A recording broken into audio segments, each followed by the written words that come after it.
Skyrim is easy. We've all known this for a very long time. The combat in Skyrim is just not challenging. Even in Adept difficulty, it feels like I can play this game with my eyes closed for most fights. Now, difficulty isn't everything in a video game, and I actually feel like the gameplay in Skyrim is pretty fun. But this lack of difficulty leaves a lot to be desired for, with players like me looking for a bigger challenge. This is where Legendary difficulty comes into play. Legendary difficulty, the hardest difficulty in Skyrim, makes the game so unbelievably tough to beat. On Legendary, enemies in this game are incredibly durable, and you swing your weapons like they've been replaced with pool noodles. So how can you beat this game on this hard difficulty? Well, today I'm going to give you a full guide on how to beat Skyrim in Legendary difficulty. This video topic will be split into two separate videos. This video that you're watching right now will focus on the basic that you will need to complete your first Legendary run, like how to build your character and how to prepare for this difficulty. The second video will be coming out soon, and I will provide somewhere between 30 and 50 tips for getting through this difficulty. At least I'll try to shoot for that amount. We'll see what I do with that. Without further ado, let's get started with the Legendary difficulty guide. So, in order to understand how to beat Legendary difficulty, we're going to have to know exactly what it modifies in the game. Here is a chart from the unofficial Elder Scrolls pages that details the difficulty modifiers for combat. As you can see, Novice difficulty will double your damage, but will make enemies deal half their damage. Adept difficulty has no modifier, since it is the normal difficulty to play the game on. Legendary difficulty, on the other hand, will make you deal a quarter of your normal damage, and enemies will deal 3 times their damage. This is what makes Legendary combat so tough. You won't be able to deal any damage, but even the most basic of enemies will clown on you if you don't prepare properly. However, there is some good news. This is all that Legendary difficulty will do to your game. Everything else is the same as normal. Your loot will still be the same as normal, bartering prices will still be the same, persuade or intimidate speech checks will all be normal, and player and enemy leveling will all be the same. You won't be easier to detect when you're sneaking, and you will still have access to all of your followers. As you can probably imagine, many combat tactics that are effective in Adept difficulty won't be useful in Legendary difficulty. So let's go over the basics of making an effective build to get you through most of the game in Legendary difficulty. The first step to creating a build in Skyrim is picking the right race. Each race has a unique ability and passive that makes them special in their own right. Unfortunately, only a few of them are viable in Legendary difficulty. Here are my top 5 races for Legendary in order from least good to best. Argonian, Breton, High Elf, Orc, and Nord.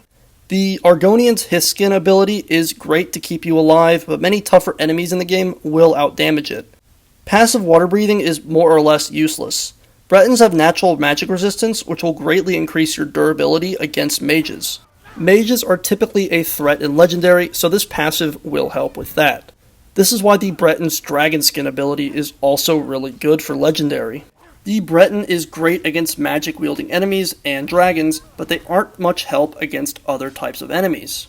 We will talk about possible magic builds later in the video, but High Elf is the only viable race for full magic builds in my opinion.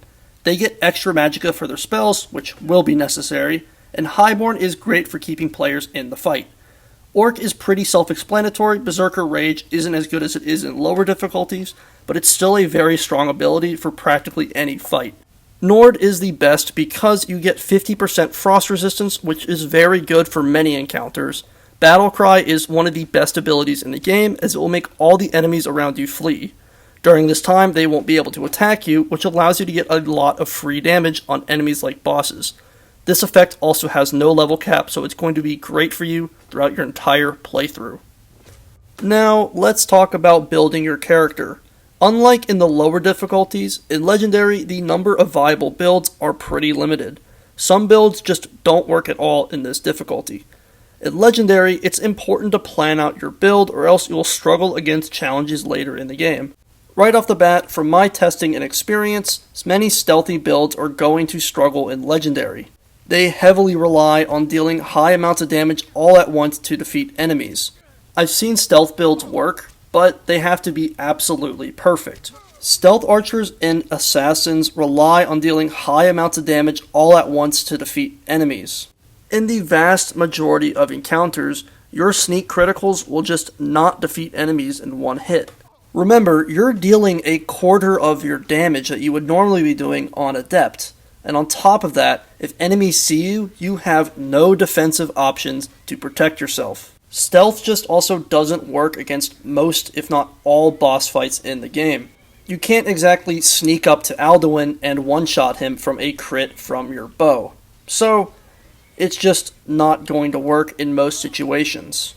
Backstab-focused assassins are better, but again, when enemies see you, there is just nothing you can do to prevent the onslaught that will follow.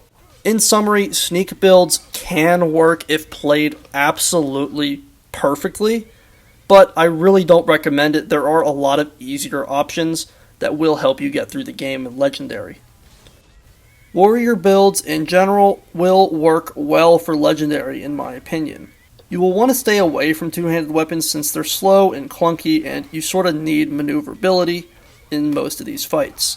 You also lose the use of your offhand, which will be very important.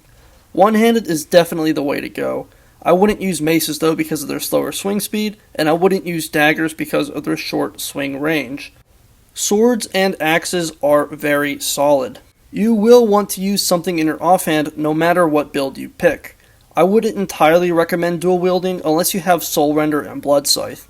It might work if you have a power attack focused build and you use double power attacks often, but I think that dual wielding isn't too effective.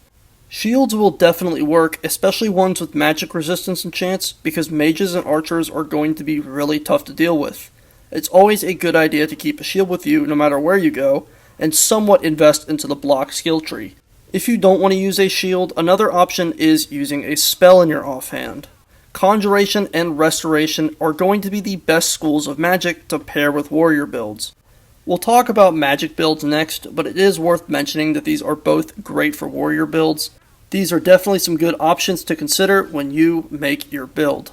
And also, for all warrior builds, I do recommend always carrying a bow and a ton of arrows with you, even if you don't use it that often. Some enemies like the wounded frostbite spider in Bleak Falls Barrow will only be able to be defeated with ranged attacks since it does so much melee damage.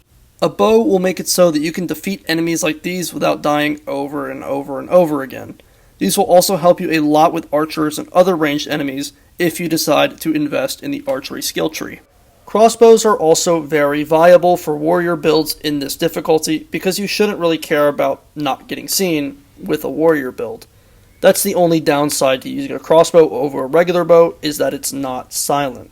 But that doesn't really matter too much with a melee build. In terms of armor types, both light and heavy armor are viable, but I would go with heavy armor. What you can do is use the heavy armor and activate the Steed Stone, which will remove the movement penalty for heavy armor. You can do this until you get the Condition perk, which basically does the same thing, and it will let you choose another stone. The Steed Stone will also give you a 100 carry weight bonus, but keep in mind that it will be reduced to 50 if you are playing the game with survival mode enabled. In conclusion, warrior builds are great, and in my opinion, it's the easiest way to beat the game in Legendary, as long as you prepare with followers, and Conjuration is really good for that too. Full magic builds can work in some runs. There are really only a few schools of magic which are viable for this difficulty. The first is going to be Illusion. Illusion magic isn't at all affected by switching the difficulty to Legendary, which is what makes it so good. These spells are somewhat expensive, but turning an enemy against other enemies with Frenzy is super effective. It will stall you time to retreat from a fight or to recover magicka and deal more damage. Just make sure you have a plan for the last fighter in a group.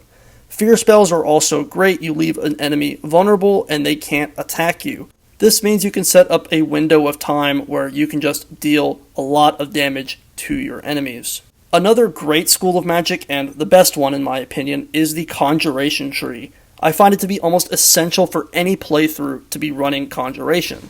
All builds of all types are going to benefit greatly from summoning distractions into a fight. In my first Legendary run, I used Conjuration with a warrior build, which saved me so much trouble. The Raise Dead spells are also excellent.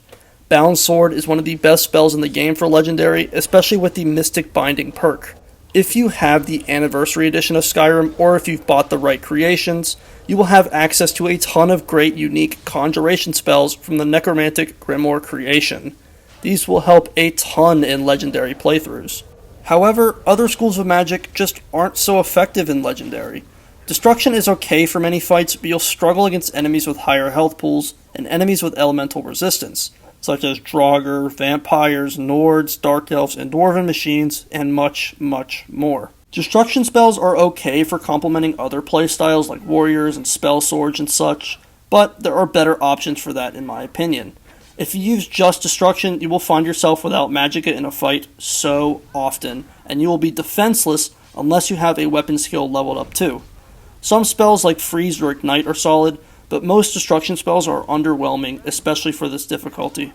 The same is for Restoration as well, it's just not the greatest. It's okay to pair it up with a Paladin playstyle in order to somewhat counter the high amounts of damage that you will be taking. But it is much more worth it to invest Magicka in preventing the damage instead, rather than restoring it. Think of something like an Atronach from the Conjuration School, or a Fear or Frenzy spell from the Illusion School. Even Freeze in the Destruction School of Magic would work well to slow down enemies and prevent damage to you. Restoration is good in a pinch, but most enemies would just outdamage it, and it's much better to prevent the damage entirely than to spend Magicka recovering it.